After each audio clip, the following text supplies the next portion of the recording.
Hello seven standard. आज हम इस वीडियो में इंग्लिश ग्रामर के चैप्टर 24 एंड 25 को लेके डिस्कस करेंगे। ये एक बहुत ही इजी चैप्टर्स है और लेकिन इंग्लिश का एक बहुत इम्पॉर्टेंट चैप्टर भी है। अगर हमें ये दोनों चैप्टर अगर हम अच्छे से नहीं पढ़ेंगे या ध्यान नहीं देंगे तो हमारे लिए बहुत सारा दिक्कतें होंगी। तो चैप्टर 24 है अंडरस्टैंडिंग वर्ड्स बेटर, मतलब इंग्लिश में जो भी वर्ड्स हम लोग लिखते हैं उसको कितने अच्छे तरीके से हमारे लिए पहचान होना बहुत ज़रूरी है, क्योंकि ये एक बहुत ही इम्पॉर्टेंट अंडरस्टैंड होती है द मीनिंग ऑफ वर्डों की मीनिंग समझना। जब आप सेंटेंस में कोई भी वर्ड हम लिखते हैं उसका एक मीनिंग होना चाहिए। अब जिस जगह में जो मीनिंग होना नहीं चाहिए उस जगह में उन शब्दों को हम लिख नहीं सकते। खाली इंग्लिश का कोई लेटर को इकट्ठे लिखने से वो कोई वर्ड नहीं बन जाता है। वर्ड तब बनता है जब उसकी एक एक्यूरेट मीनिंग होता है। तो and they are correct uses in any language, तब हमें पता चलता है एक्चुअल जो वर्ड उसकी मीनिंग क्या, मतलब मीनिंग क्या है और वो मीनिंग किस जगह में हम प्रयोग कर सकते हैं या यूज़ करेंगे। There are various words in English language which appear to be similar or sound the same, but they are differ in their meaning and spelling. English में ऐसे बहुत सारे वर्ड्स हैं, मतलब जिनके मतलब कई सारे वर्ड्स ऐसे हैं जिनकी प्रोनाउंसिएशन सिमिलर होता है, ठीक है, सेम, बट दे डिफरेंट, लेकिन उन शब्दों का मीनिंग एंड स्पेलिंग अलग अलग होता है। इस तरह के वर्डों को इंग्लिश में कहा जाता है होमोफोन, यानी कि जिनका उच्चारण एक जैसा होता है, सेम उच्चारण होता है, लेकिन स्पेलिंग और मीनिंग अलग होने के कारण उनको अलग अलग सेंटेंसों में यूज़ किया जाता है। यहाँ पे बहुत सारे आपके पास एग्जाम्पल्स में हैं, सारे डिस्कस नहीं कर पाऊँगी, लेकिन कुछ कुछ जो इम्पोर्टेंट है वो आपको बताऊँगी। जैसे एडवाइस एक वर्ब होता है, उपदेश देना। माई मदर एडवाइस्ड मी, मेरे मम्मी ने मेरे को उपदेश दिया था। और ADVICE एडवाइस, दोनों को देखो बोलने में सेम है। एडवाइस होता है noun. I always listen to my parents advice, मैं हमेशा अपने मम्मी पापा के एडवाइस को मान के चलता हूँ। इस तरह से बहुत सारे वर्ड है। जैसे यहाँ पे देखो ANGLE, हाँ, और उसके बाद है एंजल। ANGLE एंजल होता है geometry, numerical and draw a right angle to explain any answer. और एक एंजल का मतलब होता है परियों की कहानी वाला। अच्छा, उसके बाद देखो बिसाइड्स होता है इन एडिशन टू, और बिसाइड होता है साइड में, किसी के साइड में। जैसे my friend stand beside me, मेरे बगल में खड़े हैं। अच्छा, CHEQUE चेक होता है, जैसे बैंक का चेक लिखते हैं हम लोग। और CHEC के चेक मतलब होता है किसी को चेक करना, एग्जामिन करना, जैसे यूनिफॉर्म चेकिंग हो रहा है आप लोगों का, उस तरीके से। अच्छा, COURS कर्स, यानी कि होता है पथ, यानी कि रास्ता। और दूसरा को कोर्स होता है राफ, यानी कि जो स्मूथ नहीं है। इस तरह से हर पेज में देखो काफ़ी सारे ये एग्जाम्पल आप लोगों को अच्छी तरह से पढ़ना है घर पे। जैसे DYE डाई है, देखो डाई होता है जो कलर करते हैं ना बालों में, और DIE डाई मीन्स होता है मृत्यु, यानी कि मौत। इसीलिए मैंने स्टार्टिंग में बोला था आप लोगों को ये चैप्टर जितना ईजी है और उतना ही इम्पॉर्टेंट है। अगर सही मानने में इंग्लिश का स्पेलिंग और उस वर्ड की मीनिंग अगर हमें पता नहीं हो तो हम सेंटेंस में गलत शब्दों की प्रयोग करेंगे और सेंटेंस बिल्कुल गलत हो जाएगा। जैसे डाई से क्या लगता है, इंसान मर चुका है। और DYE डाई तब यूज़ होगा जैसे कोई कलर वगैरह करना होता है। जैसे DOAC डोज होता है एक तरह का लाइट स्लीप, थोड़ा सा सोते रहना। और एक डोज होता है मेडिसिन, जैसे खुराक, डॉक्टर कहते हैं 2 डोज दवाई देना, यानी कि 2 खुराक देना है। नेक्स्ट देखो मैंने अंडरलाइन कर रखा है एक्सेप्ट मतलब क्या होता है, ऑल माई फ्रेंड एक्सेप्ट विशाल, मान लेना। और एक्सेप्ट होता है किसी चीज़ के ऊपर राजी होना, हाँ, जैसे माई फादर एग्री, यानी कि एक्सेप्ट विथ माई प्रपोजल के साथ एक्सेप्ट हुए थे। FEET फीट होता है पैर, बॉडी का पार्ट। और FEAT फिट होता है मतलब एन एक्शन, एक ऐसा काम दैट शो ग्रेट स्किल और करेज, जिसको करने के लिए बहुत ज़्यादा साहस की ज़रूरत होता है। तो आप समझ रहे हो, जिस स्पेलिंग चेंज होने के कारण उस वर्ड का मीनिंग भी चेंज हो रहा है, बेशक बोलने में वो सेम जैसा क्यों नहीं लग रहा है। अक्सर बहुत से बच्चे इस जगह में मिस्टेक भी करते हैं। जैसे देखिए HEL हिल होता है हमारे पैर का पीछे वाला पार्ट, और HEL हिल मतलब होता है क्यों, कोई बीमार से सही हो जा रहा है। IDOL आइडल मतलब होता है इमेज, और आइडियली आइडल मतलब होता है विदाउट वर्क, जिसके पास कोई काम नहीं है, जो बेकार बैठा हुआ है।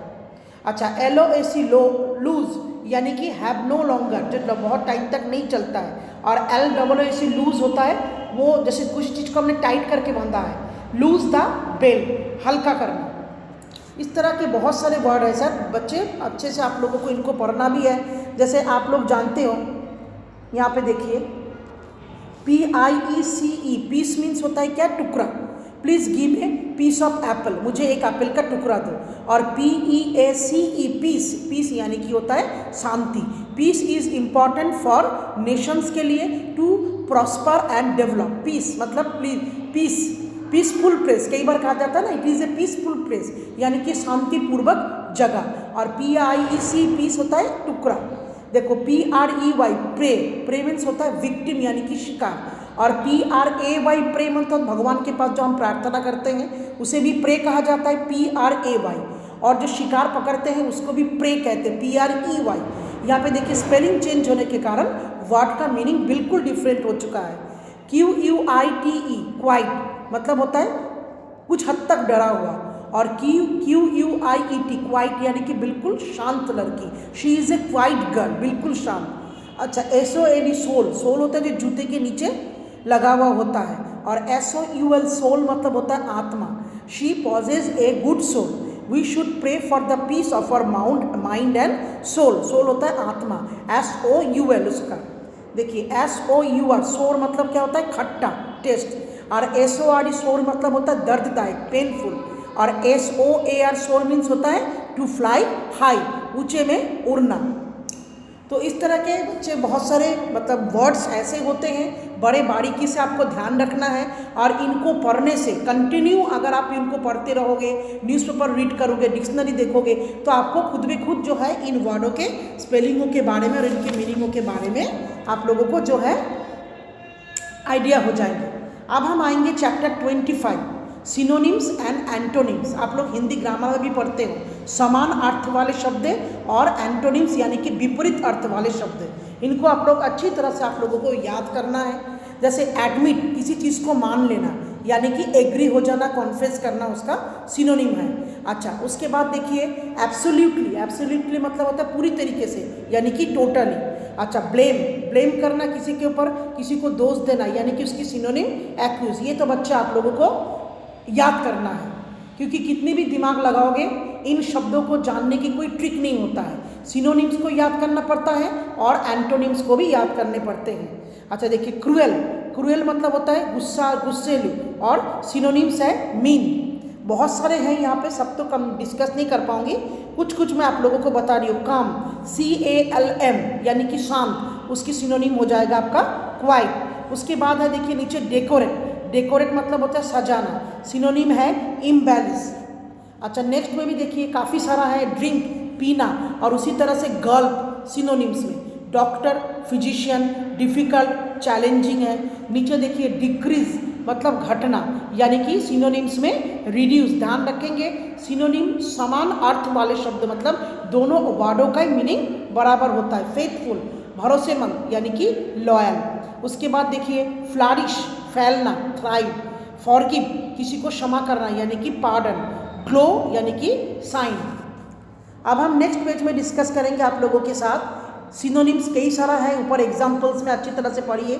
उसके बाद हम आएंगे एंटोनिम्स। एंटोनिम्स का मतलब होता है विपरीतार्थक शब्द। उसमें देखिए एरोगेंट, एरोगेंट मतलब क्या होता है, बहुत ज़्यादा मतलब हम्बल, उसका एंटोनिम। हम्बल मतलब होता है विनम्र स्वभाव के, और एरोगेंट मतलब होता है मतलब कोई भी शिष्टाचार नहीं हो। अच्छा, एब्स्ट्रैक्ट, उसके बाद देखो कॉन्सेप्ट, एक्सेप्ट करना, किसी चीज़ को ग्रहण करना, लेना। और रिजेक्ट मतलब होता है उसको निकाल देना। अट्रैक्ट होना, किस आकर्षित होना। और रिपेल यानी कि विकर्षण होना, छूट जाना। इस तरह से बहुत सारे वर्ड है। देखिए ब्रेवरी, साहस, एंटोनिम विपरीतार्थ कावर्डिस यानी कि बेवकूफ या डरपोक। कलेक्ट करना, इकट्ठा करना। और स्कैटर, फैला देना। अच्छा, उसके बाद देखो चिप, सस्ता, एक्सपेंसिव, महंगा होता है। कॉमन, जो सबके बीच में पाया जाता है। रेयर, बहुत कम। क्लासिक, और एक होता है ट्रेंडी। तो इस तरह के वर्ड जो बिल्कुल मीनिंग अलग होता है उसे कहा जाता है एंटोनिम। यहाँ पर भी कई सारे एंटोनिम्स हैं, बच्चे आप लोगों को इसको याद करना है अच्छे से। एक चार्ट बना के भी आप घर पे रख सकते हो। रेगुलर अगर इसके तरफ आप देखोगे तो इसकी मीनिंग जो है आपको अच्छी तरह से समझ में आ जाएंगे। मैं आशा करूँगी बच्चे ये दोनों चैप्टर आप लोगों ने अच्छी तरह से समझ लिया है। Thank you students.